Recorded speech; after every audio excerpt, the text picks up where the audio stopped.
Hello, and welcome to a brand new Let's Play from this channel. This is Dark Souls Prepare to Die Edition.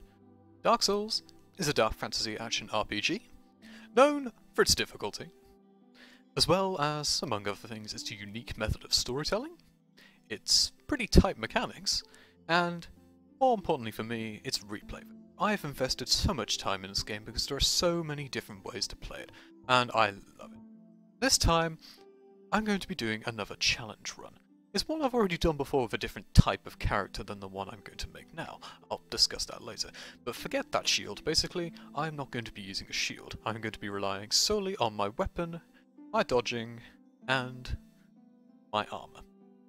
You may also notice I'm not starting off with the master key, which is generally what I and pretty much everyone will recommend you start off with, because it allows you to it makes certain things easier, it allows you to sequence break and go to areas you shouldn't be at yet. I'm not going to be doing that because I want to progress as if I'm a new player who doesn't know about these sort of things you can do where you can go to the Blight Town early or to the Undead Parish early, so on and so forth. I'm going to play through, open quotes, as intended, without the master key. I'll be able to pick it up later and go through some other things, but that's not really the point of this run. The point is to do something a little different to what I usually do. Although I do happen to like playing shieldless characters regardless. Also in Dark Souls 2 and Dark Souls 1. In any case,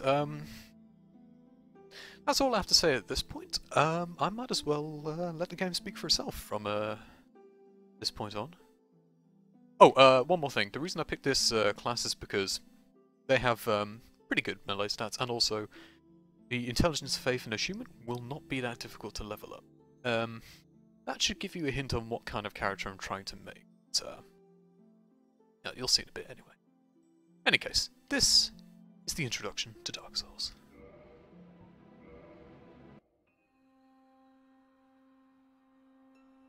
In the age of ancients, the world was unformed, shrouded by fog. A land of grey crags, arch trees, and everlasting dragons.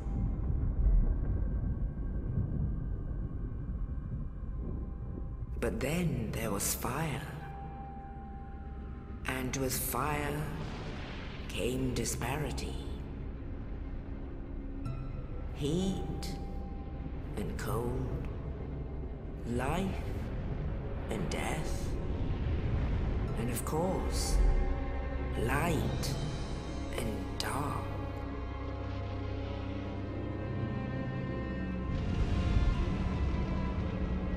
Then from the dark they came and found the souls of lords within the flame.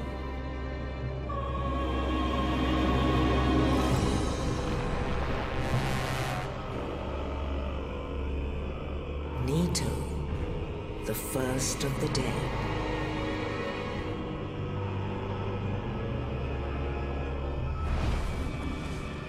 The Witch of Izalith and her daughters of Chaos. Gwyn, the Lord of Sunlight, and his faithful knights. And the furtive pygmy, so easily forgotten.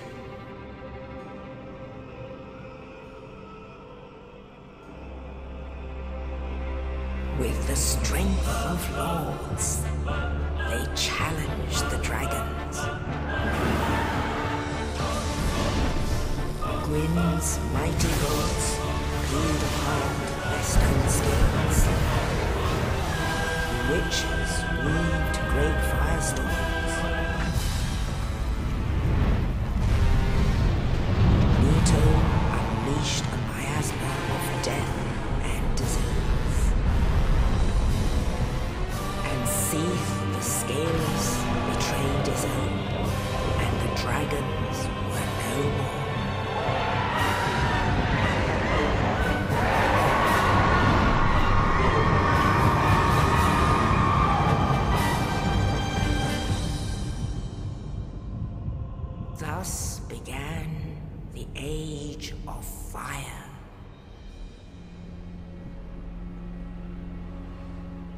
But soon the flames will fade, and only dark will remain.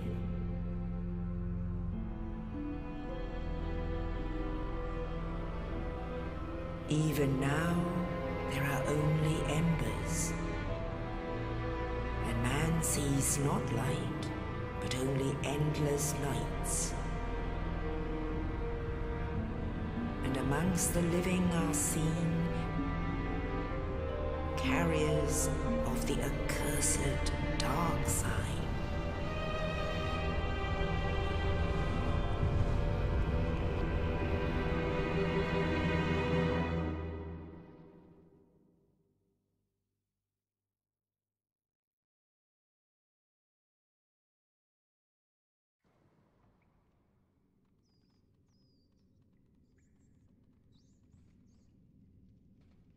Yes, indeed. The dark sign brands the undead.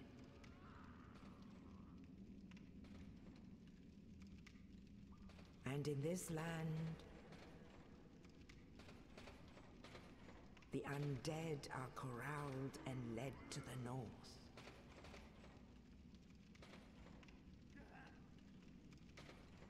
Where they are locked away to await the end of the world.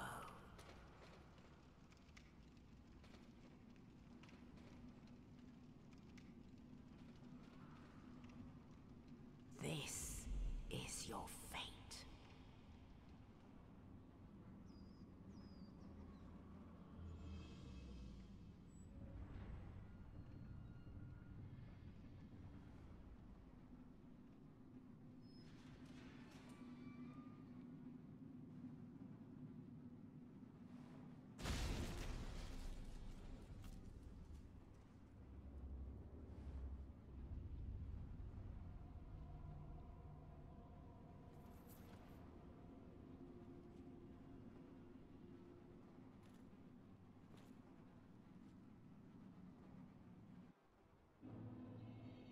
Well, that was a hell of an introduction. One moment. And I am back. I just want to make sure everything was hunky-dory with the recording. Shan't need that. And I can fast roll. Yay! Let's get going. As much as we like to hang around for all eternity in this horrible, depressing place, filled with lovely demons. Wouldn't mind seeing the sun once in a while, so let's craft a cunning plan to go and escape, shall we? Of course, that's easier said than done. But this is basically the tutorial area. We'll be coming back for some extra things, but it's pretty straightforward. Oh! These are developer messages, but later on you'll see others online which are put down by players. You can also see other players' bloodstains, which shows you how they died. Usually it's either through being overwhelmed or falling off a cliff. Because this is Dark Souls, and gravity is the most deadly thing in the world. It's the boss that you can never defeat. But many have tried, but none have returned. That's the first enemy you meet, by the way. Hello. Doesn't he look cute?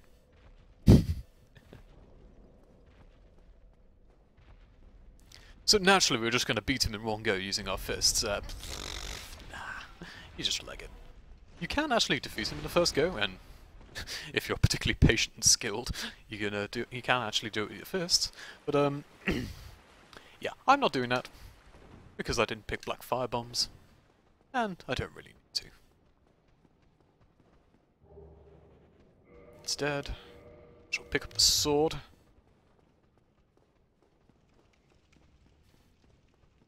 And stabbeth thee in thine ass. And kill the frame rate doing so. Nice. So yeah, that was a backstab. They're pretty ridiculous.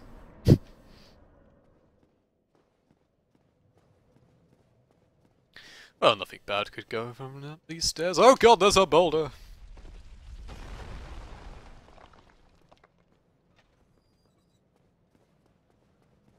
Or a cannonball, actually. Let's have a quick look. Yeah, cannon. So, this is the man who rescued us. His name is Oscar. Oh, you.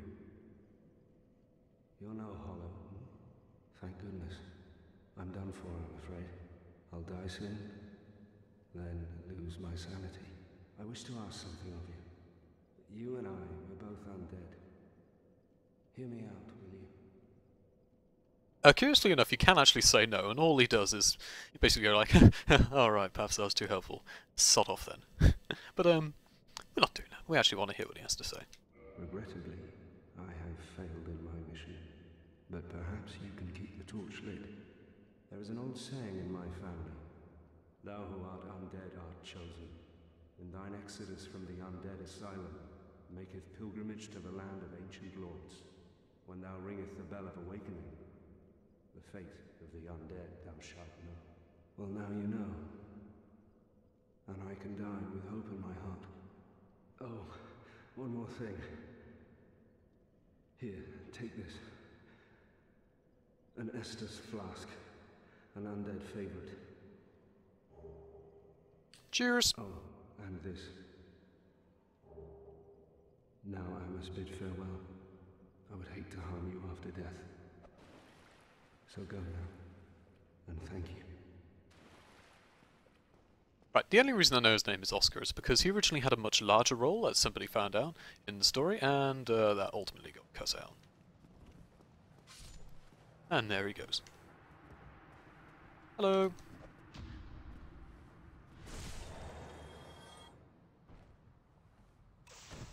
Goodbye. So yeah, as will be explained in developer measures later, what I did was just parry, which allows you to deflect attacks if you time it correctly. Well, some, not all. And a riposte, which is another critical. I'll be doing a lot of those. They're quite handy.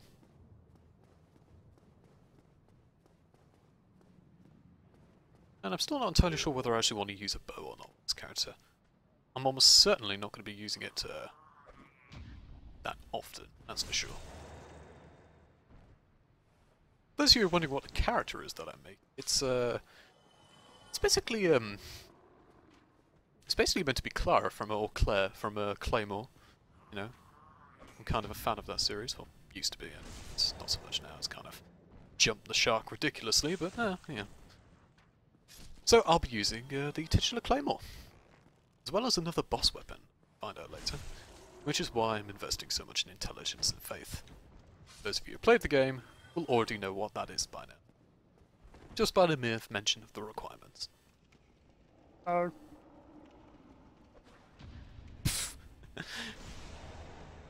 just love that. You got this very nasty sword and you just swat it away with your hand.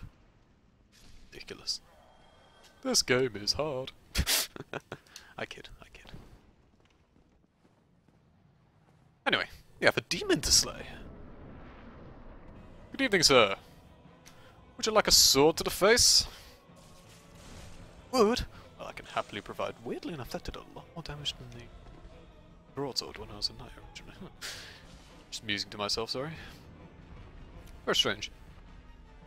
I suppose I do have higher dex with this character. Oop. You can't shoot shit, don't worry, neither can I. Ow! So much dust in here. Poke! Slash. Glorious victory! We are officially the biggest of the pilgrims. To be fair, we did actually slay a demon, so, you know. No tall order for the undead in this place.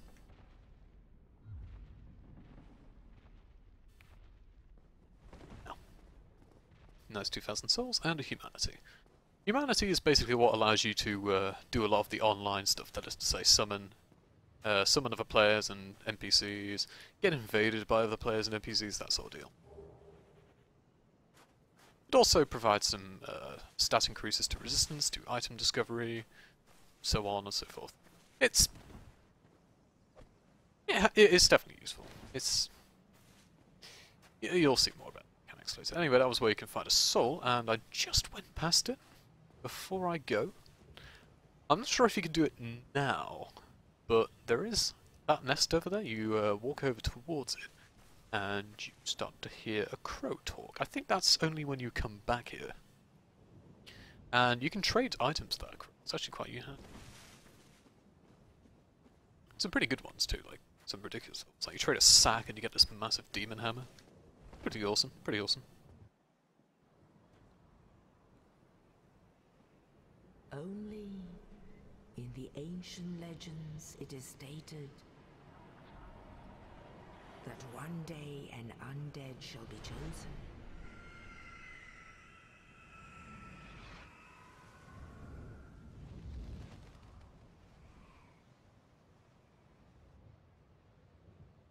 To leave the undead asylum in pilgrimage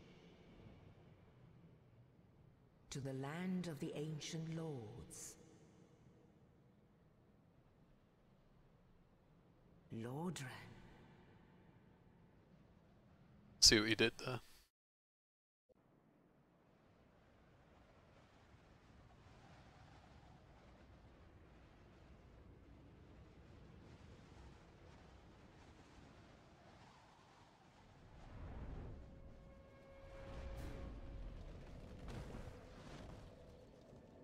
So, this handy-dandy crow, for whatever reason, you know, there's some interesting theories on that crow. But anyway, he drops us off at Firelink Shrine, which is the central hub of Dark Souls and Lordran. Basically, everything seems to connect to this place in some form.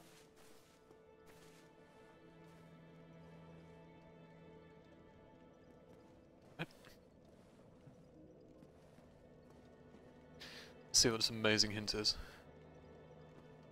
Oh, cheers. Everybody's just wishing me so well. Oh, God, controls, please. Right, let's go turn human. Because what's life without a little danger?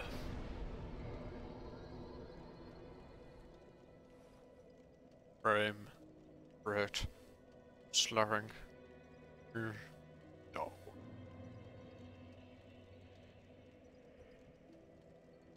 Okay, before I end this part, let's have a look at some of the stats.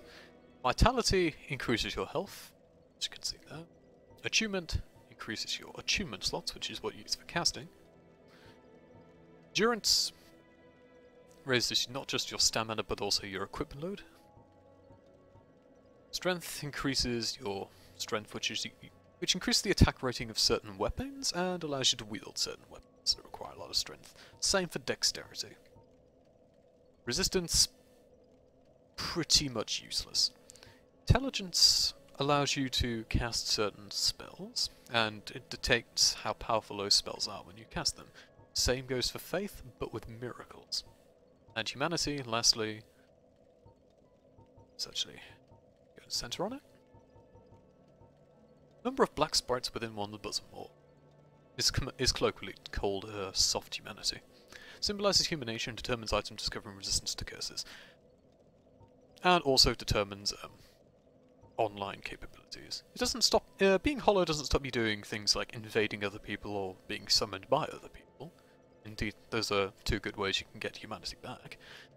But it stops you summoning and being invaded, as to say. Do I want to...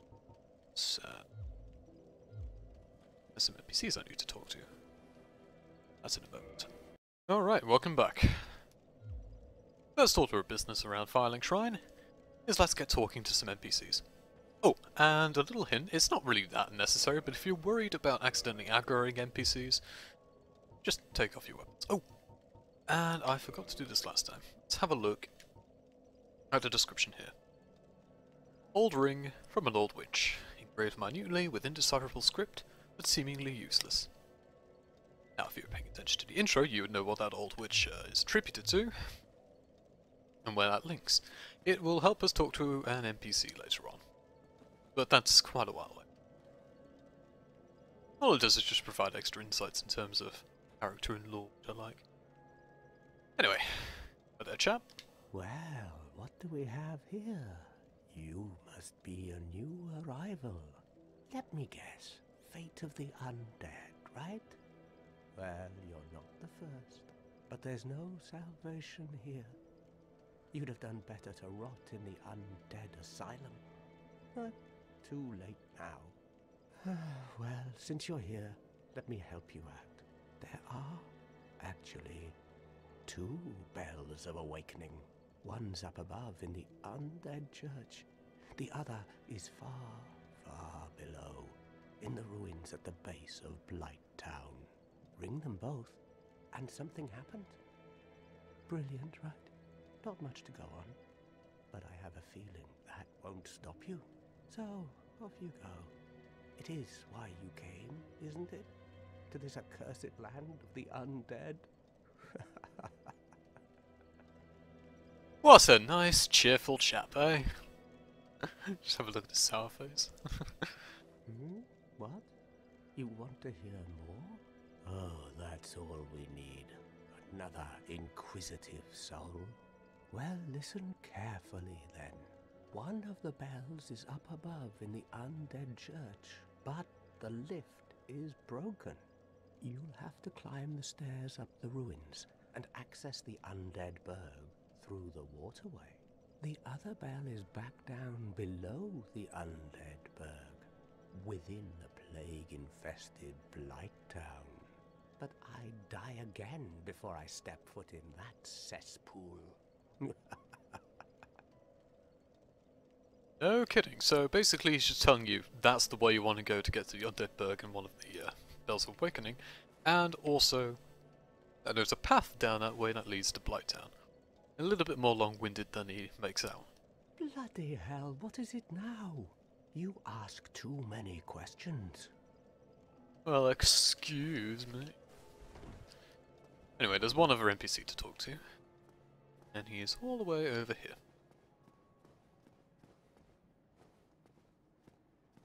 His name is Petrus. Hello there. I believe we are not acquainted. I am Petrus of Thurland. Have you business with us? If not, I'd prefer to keep a distance, if possible. What a lovely, tactful chap. Hello there. I realize that I have requested that we retain our distance, but I also want you to know that it is not meant in ill will. Here, take this, as a token of peace. No, go ahead. It's for you. Wow, a copper coin. One of the most useless items in the game. Oh, I should clarify actually, souls are used as currency here, and also for level. Oh my, you again. Oh, I know. How about this? I have to await my companions here anyway. So what if I were to teach you some miracles? Would that please you? I suppose. Very well. Then first, a covenant with the gods. So what covenants are is they're agreements with certain NPCs that give you access to certain exclusive items and, of course, affect the way you play the game in some way. Let me share my miracles. Only their ultimate effectiveness will be determined by your efforts and your faith. With the Way of White, it apparently makes it easier to get involved in co-op and less likely to get invaded. So it's quite a good one early on to get into. It's kind of like the Way of the Blue. A meeker fashion, like in Dark Souls 2. Anyway, these are miracles. They are basically another form of magic in a sense, but which one that relies on your faith rather than your intelligence. I actually don't know that much about miracles lore-wise. I know like where sorcery comes from. That's from around the Womp Dragon in particular. Guess who? And pyromancies, of course, originate from the Witch of Izalith. With miracles, I don't know. It's a little bit vaguer, and you don't really have an NPC that tells you that much about them, unfortunately. My companions are Milady and her young knights. She is young, but burdened by an undead mission. We are her defenses, to keep her from harm. That person is Rhea Forland, and this starts a questline. It's a very awkward one to get, but it's one that can provide great insight into this character and some other characters, which I think is worthwhile. I'll be trying to do with this Let's Play. An undead mission? Regrettably, I cannot share that with you, but you are my pupil. Perhaps if you show your faith. Oh, that's how it is it? Yeah, show my faith with a generous voluntary donation. Well, or it is actually voluntary. Yeah, you have to do this if you want to carry on the quest line in the way I'm doing it. Of all people, undead clerics are given a mission to seek kindling. Kindling is the art of feeding bonfires with humanity. Through kindling, we shall one day be granted magnificent powers. Magnificent powers indeed. What kindling does gameplay-wise is it increases the uses of Estus flasks. Right now, I can only get it up to 10. But later when we go to where the clerics are, we can boost that up to 20. Which is arguably more than you will ever need, but yeah. There you go. And he just repeats his dialogue. So, one more thing. The effectiveness. Oh, actually, no, there's quite a fair bit. Anyway, let me just go show you some extras. There's an awful lot you can pick up around filing, so I'm going to just well, there's some other things I want to show, but I think I should probably just wrap up with this particular item run. Oh no, drop. It's fine. This shaft, by the way, is, as you can see, the grooves in the wall. This is where the lift the Crestfallen Warrior mentioned is. It doesn't work yet, and you have to get to the parish to activate it. Very, very useful.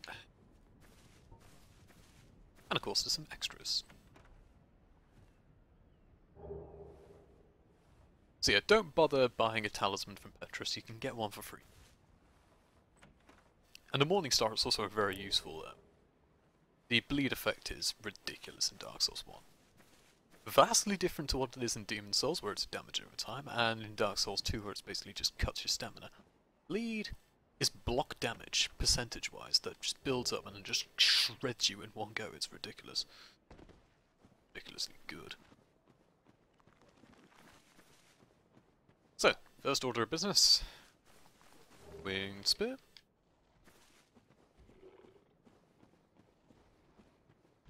Next. Zweihander.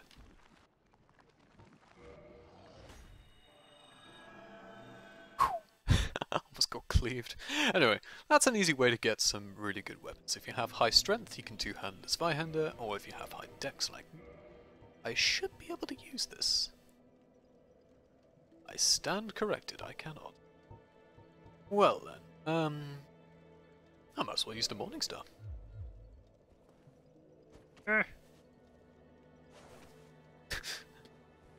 Yeah, unlike in Dark Souls 2, you have whiff options with hammer and X-class weapons. Do I actually want to use the Morning Star? It's not useful against the boss. For everything else, though, steal the short sword. Let me just check a few things before I get going.